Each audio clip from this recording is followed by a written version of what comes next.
Welcome back to the Action Bible Companion and Audio Narration by MC Brown, Part 7. And try to get through this intro as quick as we can, but there is going to be timestamp for any of you following along. We're in the Action Bible, which is a graphic novel adaptation of the Bible. And it's great. It's like a big comic book version of the Bible, so anybody likes comics like myself. It is illustrated by Sergio Carrillo, if that's how you say his name. I don't know if I'm butchering that too. General Editor Doug Mouse with text by David C. Cook, and copyright 2010. So just to kind of give this intro, we're narrating it. I'm not going to be able to freeze right on like panels or anything. This is not what this video is all about. I don't want to step on anybody's toes or anything too, so just know that that's why every video the view is like this. So hopefully you're reading along.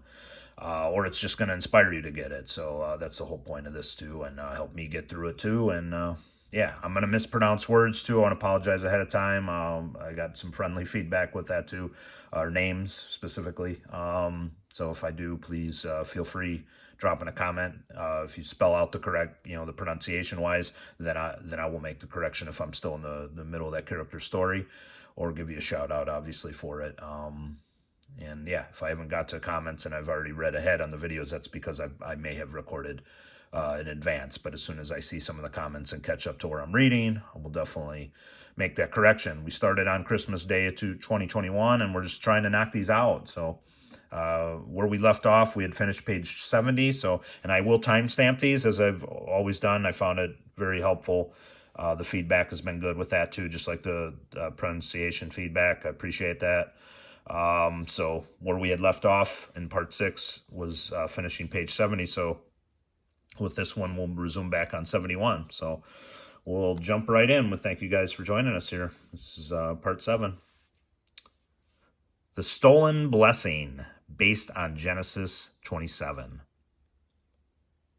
Isaac has grown old. His eyesight is failing. Now he decides it is time to give his older son the blessing that includes ruling the tribe. You called me, Father? Yes, Esau. I am old and tired. I don't know how soon I'll die. Bring me some choice venison, and I will give you the blessing that seals your birthright. Rebekah hears what Isaac says and runs through the camp. Find Jacob. Tell him to come to my tent right away. Hurry. Listen, Jacob. Your father is getting ready to give Esau the blessing. You must get that blessing, or the birthright Esau traded you means nothing. But what can I do? Go tell your father that you are Esau. He can't see a thing anymore, and he will bless you by mistake. But my skin is smooth, and Esau is really hairy. Father will touch me, and no, I am not Esau. I've thought of everything here. Put on Esau's fur robe. These skins on your arm and neck will make you feel like Esau. But what if... Do you want the birthright or not? If you do, then do as I say. If the plan fails, I'll take the blame with your father.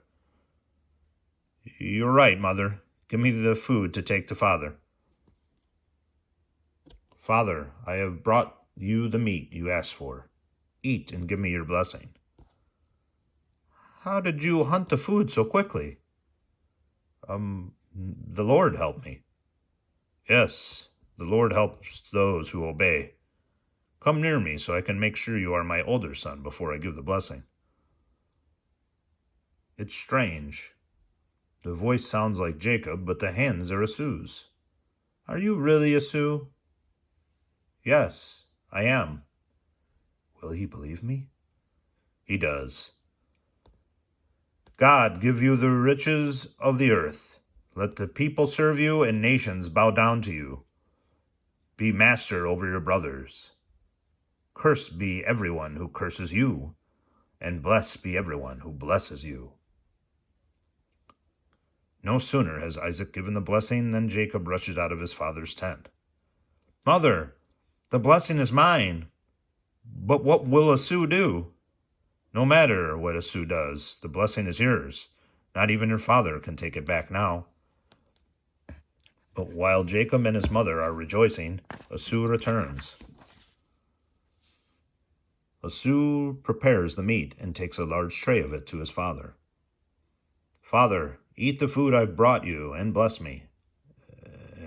Who are you?" "Who am I? I'm Esau, your firstborn son. You told me to bring you some venison so that you could give me your blessing." Then who did I just bless? I've been deceived." "Father, bless me too. Please, bless me too." "I can't. Once given, I cannot give the blessing to another." "But, Father, could you at least have another blessing for me?" "Only this, my son. By your sword shall you live and serve your brother, but one day you will break his yoke from your neck." Trembling with rage, Esau leaves his father's tent. "I'll kill Jacob for this." Stairway to Heaven, based on Genesis 27:41 through 28:22. Jacob has successfully stolen his brother's birthright from their father, Isaac. With Esau's threat to kill Jacob ringing in her ears, a servant girl runs to Rebekah's tent. Esau is going to kill Jacob." "Esau is just upset. Don't tell anyone what you heard. Find Jacob and tell him to come to me at once." "You must go away until your brother calms down. Go visit my brother Laban in Haran. I'll let you know when it's safe for you to come back home." "What will I tell father?" Once again, Rebekah paves the way for her favorite son. "Isaac, Esau's foreign wives are causing trouble. If only Jacob could marry a girl from my own people. Remember how your father's servant found me at my father's house in Haran and brought me to you?" Isaac's thoughts go back over the years to the day he first saw Rebekah. He also knows there will be trouble between the sons he sends for Jacob. Ashamed but frightened by Esau's anger, Jacob comes to his father. "Go to your uncle Laban. Find a wife from among his family. God blesses you, my son." A few hours later, at the edge of camp. "Goodbye, Jacob. I'll send word when it's safe for you to come back." "My father is old. I may never see him again. Esau wants to kill me. You are the only one I will be able to come back to." One punishment for their deceit is that Jacob and Rebekah never see each other again. Traveling farther and farther from his family, Jacob is tortured by loneliness. He especially misses his mother, who has always protected and advised him. As night approaches, Jacob collapses in weariness.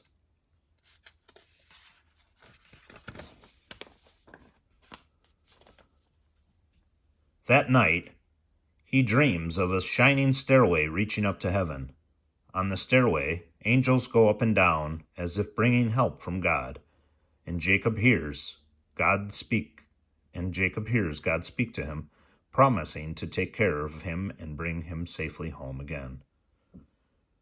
The next morning, Jacob wakes up, still awed by his dream. Surely God is in this place, and this is the gate of heaven. Jacob realizes the wrong he has done, but he knows that God will help him if he obeys him. Quickly, he turns a stone on end for an altar and worships God. He calls the place Bethel, which means the house of God. If God will go with me, I'll be God's man. Jacob goes on his way, a stronger, nobler young man. He is eager to put behind him the dishonesty of his past and share God's love and care. Wife swap, based on Genesis 29. Jacob continues his journey. At last, he gets close to Haran. Maybe those shepherds at the well can help me find my uncle Laban. Can you tell me how to find the chieftain Laban? Laban? Sure, that flock of sheep is his. That's his daughter Rachel with them. She's gorgeous. Quickly, Jacob rolls the stone from the well and helps Rachel water the sheep. When he tells her who he is, she runs to find her father. That night, Laban holds a feast for his nephew Jacob. Leah, the older daughter, serves the food, while Rachel, the younger daughter, listens to Jacob tell about his home and the long journey to Haran.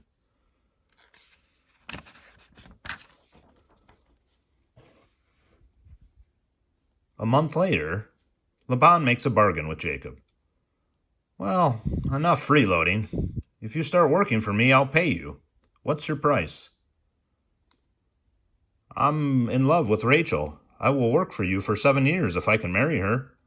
I guess you'd be better than a complete stranger. For 7 years, Jacob takes care of Laban's flock because he loves Rachel. The years fly by in what seem like just a few days. Finally, the day comes when Jacob can claim his bride. I've worked for 7 years. Now give me Rachel for my wife. You have served me well, Jacob.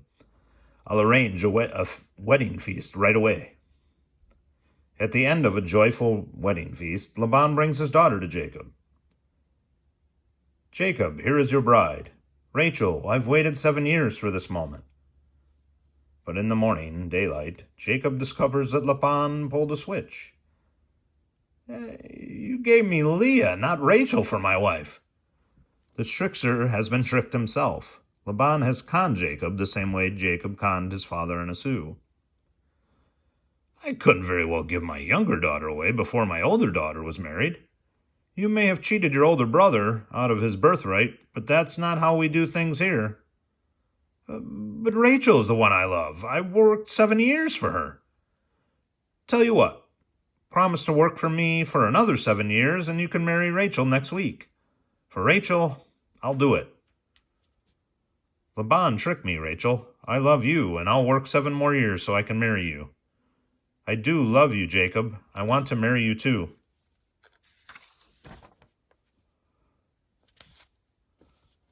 And that's where we'll stop here. So we just finished page 81, and we'll resume on 82. We'll be leaving Laban. I apologize for laughing a little bit. The story is a little bit ludicrous, but I guess he gets what he deserves. So it would be fun to do a commentary on some of the stuff. I mean, if that's something you guys would be interested, maybe we could do that at the end of some of them, but I know that would truncate it. So, or maybe that's for another time too. Or just maybe it's good for fellowship, and if you use these videos and just kind of follow along and you guys make a circle group or such not, or whatnot, yeah, that might be good too. So certainly, if you look at the situation, is he kind of reaped what he sowed. So, yeah, so we'll finish this out. When we resume, we'll be on page 82, is how we'll start for part 8. Appreciate you guys watching. As always, please like, share, subscribe, hit the notification bell so you can get the new ones. There's a playlist. You could share that with anybody. They'll start on the first video of this series and keep going. I mean, on average, you know, we're just looking how the way it's going, there's going to be a lot of videos. So, but try to keep them truncated to a watchable, readable point. And yeah, God bless you guys. Appreciate you guys as always. And we'll see you guys in the next one.